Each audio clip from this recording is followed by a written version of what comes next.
Усім привіт! Вітаю вас на моєму каналі. Включно з попереднім відео я розпочала цикл співпраці з фестивалем «Україна в центрі Любліна». Оригінальна назва «Україна в центрі Любліна». У зв'язку з цим буде такий цикл відео, які будуть присвячені власне цьому фестивалю. Вже попереднє відео було про українську музику ХХ століття, а це відео буде про сучасну українську музику. Завдяки мовним квотам ми можемо все більше і більше чути українських виконавців, що не може не тішити.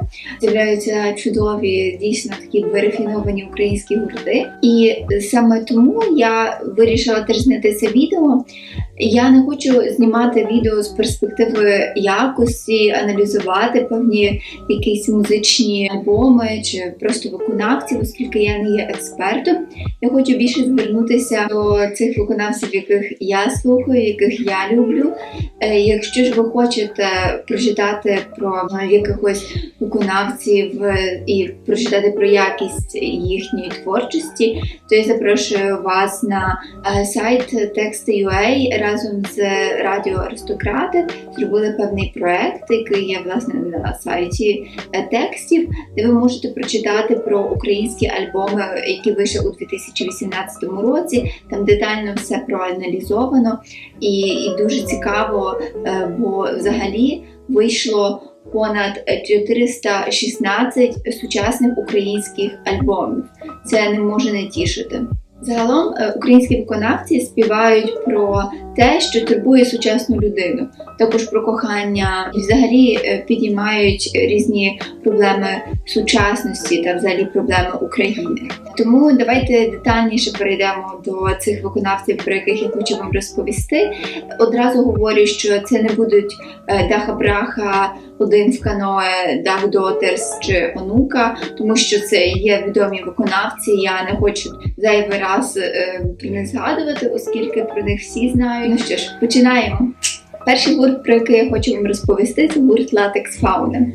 Заснований у 2015 році, мало відомий ще на просторах України. Хлопці виконують музику у стилі дрім-поп. Загалом виконують свою музику, що досить цікаво, українською та суржиком. І ось це ставлення до суржику є дещо неоднозначно. Хтось любить це у гурті Latex Fauna, а хтось критикує. І ось, власне, що говорив про вживання суржику один з виконавців. Він вважає, що суржик несе в собі інший зміст, ніж відповідні слова літературної української, та обґрунтовує свою позицію чесністю. Часто є так, що люди вживають суржик, оскільки він більше пасує у вираженні певної людини, певної характеристики людини. Ось так, напевно, і у цьому гурті. Мене в тобі все устраює, особливо липень, особливо липень. Басейн клоне на сон, я багато випив, я багато випив. Ну а наступний гурт – це гурт Мало, вокаліст Максим Рубан. І, як говорить вокаліст, йому далеко до зірки, і взагалі яка з мене зірка. Він ніколи не буде таким, як Монатик, оскільки це зовсім різні площини, тут нема що порівнювати. Взагалі я не є фанкою Монатика, тому що, власне, такі гурти, як Мало, мені подобаються, оскільки в ньому є присутнє все те, що просто зворушує, а зокрема поезія і схожість до Леонарда Коена. Макса порівнюють з Бобом Діланом, що теж досить цікаво. У нього вже є перша платівка, яка називається «Як є». І спробуйте послухати. Я думаю, що вам також сподобається. Як прийшло до мене Леся, вернісаж на узвозі, її сукня пахла лісом, чорним, як її коси. І я пам'ятаю і жалію і досі, як нудився і позіхав, і Гайдегера їй цитував. Ну а наступний гурт це гурт Вагоновожатих.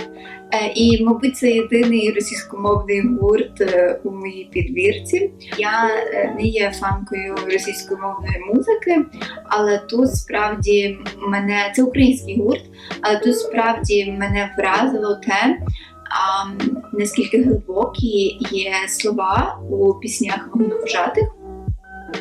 І ось, зокрема, що говорить про них Сергій Кейн, це головний редактор Кома. Йому здається, що люди, заточені розбирати контексти і формувати актуальні меседжі, вбачають в гурті рідну стихію, всі її захопливі творчі бурхливості. Це мистецька акція протесту тут і зараз у вашому плеєрі.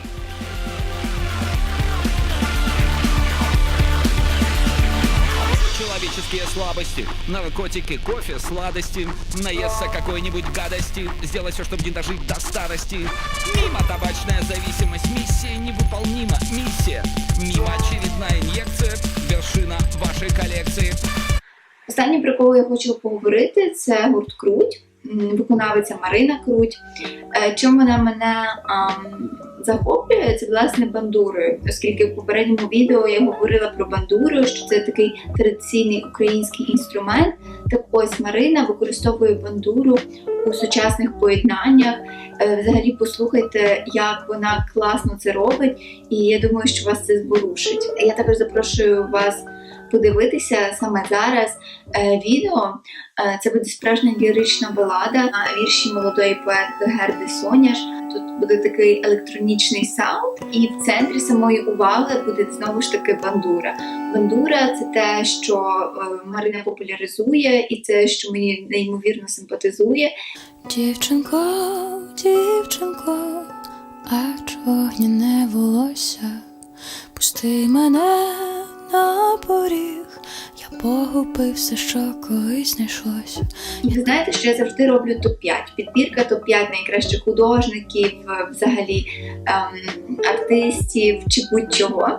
Але цього разу це не буде топ-5, і я хочу, щоб п'ятого виконавця чи виконавицю чи гурт вибрали саме ви, написали мені у коментах або просто в мої повідомлення, хто має бути цей п'ятий пунктик. Мені цікаво, що слухають інші люди, і я б радо з вами про це поспілкувалася, тому пишіть. А на сьогодні це все. Я дякую вам за перегляд і до нових зустрічей. Па-па!